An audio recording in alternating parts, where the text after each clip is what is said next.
Mummy, சிவம் என்றால் என்னன்னு தெரியுமா? சிவம் என்றால் அன்பு. சிவன் என்றால் அன்பானவன்னு அர்த்தம். அப்படின்னா காட் இஸ் லவ் அப்படின்னு உங்க தாத்தா சொன்னாரா? வேற என்ன சொன்னாரு? சிவனோட சர்டிபிகேட் நேம் ஜீசஸ்ன்னு சொன்னாரு.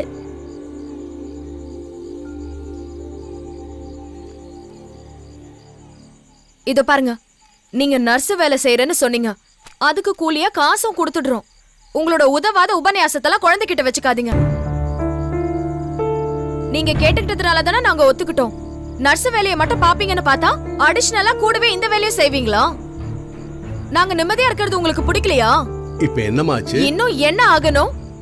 குழந்தைகிட்ட கண்டதையும் பேசி அவ மனசை கரெக்ட் பண்ண ஆரம்பிச்சிருக்கீங்க. கரெக்ட் பண்ணேன்னு சொல்லாதமா. குழந்தைய நான் கரெக்ட் பண்ணல. நாள் பூரா வீடியோ கேம்ஸ் மொபைல் கேம்ஸ்னு ஆடிக்கிட்டு இருக்கு. நீங்க கரெக்ட் பண்ணி